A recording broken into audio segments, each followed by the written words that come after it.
रिठाला में विधानसभा के प्रत्याशी हैं बीजेपी के कुलवंत जी के साथ में मैं हूँ। आज रैली थी मोदी जी की यहाँ पे, आप ही के जस्ट सामने थी। तो मोदी जी ने आज यहाँ पे कुछ कहा है, आम आदमी पार्टी को उन्होंने आपदा कहा है, आप इसे कैसे देखते हैं? नहीं, उन्होंने कोई जिम्मेदार नेता है हमारे देश के तो बोला है, उन्होंने बहुत आकलन करके बोला है। हाँ, ऐसे नहीं बोला, उसका विस्तार भी करके बताया उन्होंने। आपने हाँ, सुना नहीं शायद, आप सुना थे ना, तो आपने उनको सुना, मुझसे क्या पूछ रहे हो? हाँ, उन्होंने बहुत विस्तार से कहा। दिल्ली में गर्मी में लोग पानी के कारणों से परेशान होते हैं। हाँ, पानी का आकार मचता है। दूसरा उन्होंने ही बताया, जो आपने पता नहीं ध्यान से सुना कि नहीं सुना, बरसात आती है तो जल भराव के कारण दिल्ली के लोग कठिनाई होती है। हाँ, और जल भराव के कारण इस बार 200 से ऊपर का आंकड़ा है जो मृत्यु हुई है। हाँ, जल भराव के कारण। हाँ, तीसरा सर्दी जब आती है प्रदूषण बढ़ जाता है। प्रदूषण बढ़ने के कारण 12,000 लोग प्रत्येक वर्ष मृत्यु को प्राप्त होते हैं और 11.5% एज एक व्यक्ति की औसत आयु बढ़ जाती है। तो वो बेचारा सांस नहीं पाता, दिल्ली का आम नागरिक। तो उसके लिए सर्दी भी खतरनाक, उसके लिए बारिश भी खतरनाक, उसके लिए गर्मी भी खतरनाक। तो दिल्ली रहने लायक शहर नहीं बचा, इसलिए उन्होंने कहा आपदा सरकार है। तो वो आकलन करके ही ऐसा बड़े नेता कोई शब्द निकालते हैं बाहर। हाँ, ऐसे नहीं बोलते, साधारणता से कुछ भी नहीं बोलते ऐसे। तो वो आकलन करते हैं सरकार के काम का, तो काम के आकलन करके बाद उन्होंने उसको आपदा सरकार बताया।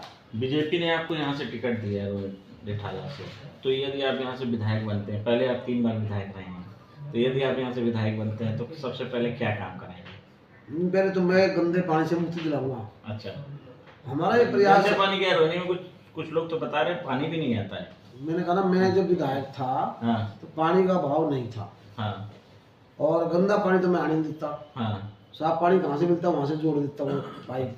हाँ। तो दूसरा सबसे बड़ा, पानी भी आएगा सबके पास। हाँ, और स्वच्छ जल आएगा। हाँ, उसके अलावा बहुत सारे काम करने के हैं। हाँ, मैं उसमें एक एक करके बताना नहीं चाहूँगा अभी, उसके पीछे बहुत सारे कारण होते हैं क्योंकि जनता देख रही है। पर हमारे मुद्दे हैं, हम मुद्दों को दूसरा आदमी चुराए तो वो क्यों करें?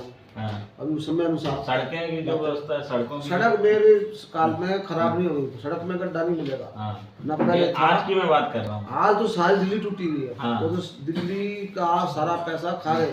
हाँ, और सड़कें टूटी पड़ी है, उसके कारण से ट्रैफिक जाम है, गाड़ियाँ टूटी लोगों की, गंदी हवा से लोगों के लीवर जो ना फेफड़े खराब हो रहे हैं, लोगों के गंदा पानी से लीवर खराब हो रहा है, किडनी खराब हो रही है।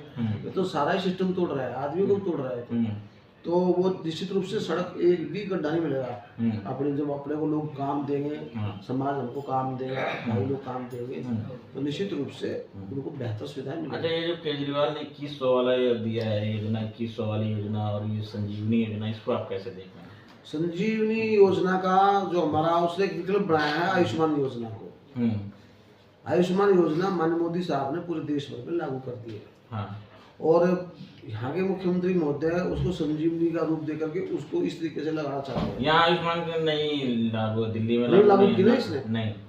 उद्देश्य हम भाजपा की सरकार आएगी तो दिल्ली का कोई भी वरिष्ठ नागरिक को स्वास्थ्य सेवाएं बिल्कुल निःशुल्क मुहैया होंगी और 100% उसको दवाएं सब मिलेंगी। और दिल्ली भर क्या देश भर में मोदी जी ने दवाओं की कीमतें 80% घटा दी हैं जन औषधि योजना के तहत।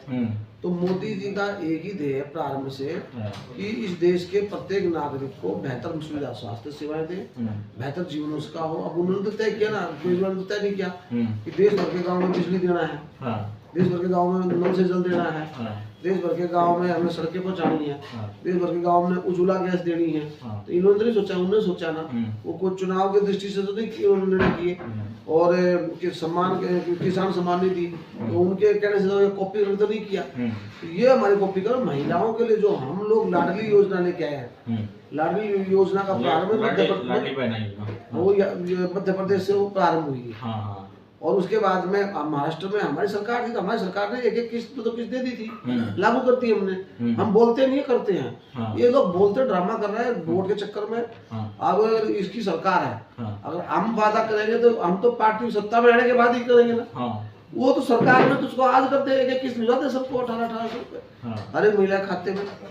अच्छी बात है, स्वागत ही होगा, किसी महिला का बेचारे को भला हो जाएगा। ये करके तो दे, बातें बातें कर रहा है, करेगा नहीं, ड्रामेबाज झूठा है। योजना है इसको उन्हीं के स्वास्थ्य मंत्रालय ने शायद बोला कि ऐसी कोई योजना अभी लागू नहीं हुई है। मैंने कहा दोनों योजनाएं धरातल पे नहीं है, दोनों योजना नोटिफाइड नहीं है, पहले कैबिनेट से अप्रूवल होता है, कोई भी योजना जब स्वीकृत करानी होती है, फिर उसके बाद में विभागीय इसकी अधिसूचना जारी होती है। अधिसूचना के जारी होने के बाद इसके जो नियम्स क्या हैं, किस किस आधार पर ये योजना क्रियान्वयन इसका होगा, योजना क्रियान्वयन नियमों के अनुसार, तो वो सब नियम और भी नहीं बनाए गए हैं और ना अधिसूचित की गई, इसलिए लागू नहीं है। लोगों का वोट पाने के लिए इस प्रकार के सबूफे छोड़ रहा है। और इसने तो तनख्वाह की बात भी की है, हिंदू पुजारियों की और उसके बाद में ग्रंथियों की भी। तो हम तो स्वागत कर रहे हैं इस योजना का, लेकिन मेरी मांग ये है केजरीवाल से, जब से मौलवियों की तनख्वाह प्रारंभ की है, मौलवियों की तनख्वाह भी नहीं मिल रही, अब 17 महीने से नहीं मिल रही। तो जब से मौलवियों की तनख्वाह तय करी है, हिंदू पुजारियों की भी जो तनख्वाह है उसी काल से, उसी तारीख से लागू होनी चाहिए। अगर वो मानवतावादी है, अगर वो दिल्ली को एक दृष्टि से देखता है सबको, अगर दो दृष्टि उसकी है, तो वो इस दिल्ली के मुख्यमंत्री रहने लायक नहीं है। फिर वो संविधान की उल्लंघन कर रहा है, संविधान का, जिस संविधान की शपथ उन्होंने ली है कि मैं समान स्वभाव से सबका सेवा करूंगा, संविधान के उसमें है ना, अक्षुण्ण रखूंगा सबको, तो कहाँ है उसकी शपथ? अगर उसको सभी संप्रदायों के साथ एक व्यवहार करना चाहिए, तुष्टिकरण की राजनीति नहीं करनी चाहिए, तुष्टिकरण की राजनीति उसने की है, तो सबके साथ समान व्यवहार करते हुए मेरी मांग केजरीवाल से कि मंदिर के पुजारियों को, केजरीवाल जी उनको जिस दिन से मुझे तनख्वाह जारी की थी जी, उस दिन से तनख्वाह दे दो जी। अच्छा, ये एक और इनका था कि इन्होंने बोला कि पुजारी ग्रंथि योजना के साथ साथ इन्होंने बोला कि कल या परसों का सेंटेंस है कि उन्होंने बोला कि हम जेल चले गए तो कुछ पानी के बिल ज़्यादा भेज दिए गए। तो जो जल मंत्री है वो आम आदमी पार्टी का ही होता है कि बीजेपी का होता है? ऐसा किसने भेज दिया बिजली के बिल? आप इसे कैसे ये कह रहे हैं मैं सत्ता में आऊंगा तो मैं माफ कर दूंगा? सत्ता में तो आज भी एक ये कितना बड़ा ड्रामा, कितना बड़ा झूठ होता है, लोग दिल्ली के लोगों को बेवकूफ मानता है आदमी। और एक बात मैं बोलूंगा, ये पॉलिटिकल नहीं आदमी है, ये ड्रामेबाज है, इसको मुंबई जाना चाहिए था, इसको किसी से ड्रामा सेंटर में जा करके और इसको ट्रेनिंग ले करके और फिल्मों में चला जाना चाहिए था। आप एक्टर बोल रहे हैं? नहीं, ड्रामा का एक्टर है। अच्छा, एक नंबर का। अच्छा, पॉलिटिशियन नहीं, मैं तो आपके कैमरे में बोल रहा हूँ और मेरे को सार्वजनिक मंच पे बोलने को तैयार हूँ मैं। वो एक्टर है, अच्छी स्क्रिप्ट लिखता है, अच्छी झूठ कैसे बोलनी है, अच्छा ड्रामा कैसे करना है, महिलाओं से सहानुभूति कैसे प्राप्त करनी है, युवाओं से सहानुभूति कैसे प्राप्त करनी है, एक नंबर का ड्रामेबाज है। जिस योजना की आप बात कर रहे हो, ये जो जेल चला गया, पहली बात उससे पूछो जेल में आप देश के लिए कोई बलिदान देने के लिए गए थे क्या? जिसने पुलिस ने पकड़ लिया आपको, देश के लिए किसी अच्छे काम में पकड़े गए हो क्या? आप चोरी करोगे, भ्रष्टाचार करोगे, घोटाले करोगे तो पुलिस ने पकड़ा तो जेल जाना पड़ेगा ना। अब मैं कोई अपराध करूंगा तो मैं जेल जाऊंगा ना। तो तुम जेल गए तो देश के लिए थोड़ी गए हो, देश के दिल्ली के लिए थोड़ी गए हो। अब तुम बेईमानी करोगे, घोटाला करोगे, दारू पी जाओगे, सारे दिल्ली वालों की 7,000 करोड़ का घाटा दे दिया तुमने एक्साइज में, तो तुम जो है ना जेल जाओ तो कौन जाएगा? 12,000 करोड़ रुपए कमा गए इसमें, पूरे राष्ट्र में चुनाव लड़ गए कि कहाँ से क्षमता आ गई थी? कितनी बड़ी पार्टी, नेशनल पार्टी है जो इनके पास बहुत चंदा है देश भरने से, कहाँ से लड़ गए चुनाव? ये गोवा में, पंजाब में, हरियाणा में और उसके बाद में ये गुजरात में, मध्य प्रदेश में, कहाँ से चुनाव लड़े? कहाँ से आया पैसा? वो दारूओं से पैसा आया, जो दारू बनाते हैं बड़े बड़े मैन्युफैक्चरर्स, जो इंडस्ट्रियलिस्ट है दारू के, उनसे पैसा आया है। अजय माकन ने आरोप लगाया अभी एक दिन पहले कि ये देशद्रोही हैं और मैं इनका सबूत भी नहीं, पहले सवाल का पूरा उत्तर दे दूं मैं। बिजली बारी बात माफ कर रहे थे, जेल जाने के बाद प्रशासन और सरकार काम तो करना नहीं छोड़ दी ना, अधिकारी वहां थे ना, इनके एमएलए भी थे, मंत्री भी थे, सारी सरकार जेल में नहीं थी ना। तो बिजली के बिल आए तो जिम्मेदार कौन? इनका विभाग को कौन देखती? सरकार। सरकार की इनकी तो विभाग कौन चलाते? ये लोग। तो विभाग के बिल गलत आए, ज्यादा आए तो जिम्मेदार कौन? ये लोग। और गलती तो अभी ठीक कर दो, चुनाव के बाद कभी करो ना।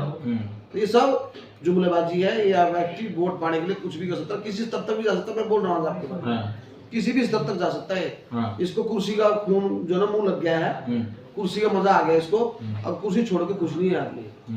लेकिन ये लोकसभा कांग्रेस और आम आदमी पार्टी साथ में लड़ी थी, लेकिन अब कांग्रेस वाले इनके ऊपर आरोप लगा रहे हैं। अजय माकन कहते हैं देशद्रोही हैं, मेरे पास सबूत है, वो बोलते हैं ऐसा अजय माकन। आप कैसे देखते हैं? अजय माकन जी ने बोला होगा, कुछ सोच के बोला होगा। अजय माकन जी भी एक जिम्मेदार नेता हैं दिल्ली और देश के। वो दिल्ली के विधानसभा अध्यक्ष भी रहे हैं, वो मंत्री भी रहे हैं, सुलझे हुए नेता हैं। उसका जवाब तो वही देंगे, उनके पास सबूत होंगे तो आप उनसे ले सकते हो। मेरे पास, मैंने बोला नहीं ना, मेरे पास सबूत है। विधायक जी, लास्ट क्वेश्चन है कि यदि सत्ता में बीजेपी आती है, सत्ता में बीजेपी आ गई और आप यहाँ से विधायक हो गए, तो युवाओं के लिए आप क्या करेंगे, महिलाओं के लिए आप क्या करेंगे, बुजुर्गों के लिए आप क्या करेंगे, और रोहिणी के लिए आप यहाँ रिठाला के लिए क्या करेंगे? देखिए, जितना काम मुझे पार्टी देगी, जनता देगी, मैं सीनियर सिटीजन होम बना के दूंगा। ठीक है। वरिष्ठ नागरिकों के लिए, जो महिलाएं भी आ गई, पुरुष भी आ गए। ठीक है। दूसरा, जो वरिष्ठ महिलाएं हमारी हैं, उनके लिए भी हमारी पार्टी भी विचार कर रही है, तो सम्मान योजना देंगे हम। और युवाओं के लिए हमें कैसे हम स्पोर्ट्स एक्टिविटीज और अपने यहाँ बढ़ा सकते हैं, उसके ऊपर हम कोशिश करके बल देंगे।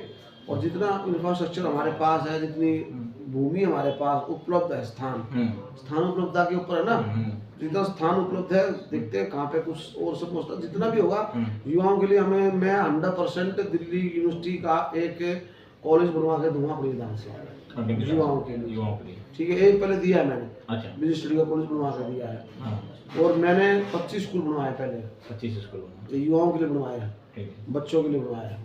और आने वाले समय में मेरे पास बहुत योजना है, जिसका मैं उल्लेख नहीं करूँगा। रोहिणी के लिए मेरे को वोट डालने के बाद पहले भी अफसोस नहीं हुआ लोगों को, मोदी जी वोट डालने के बाद देश के लोगों को अफसोस नहीं होता, कभी गर्व होता है।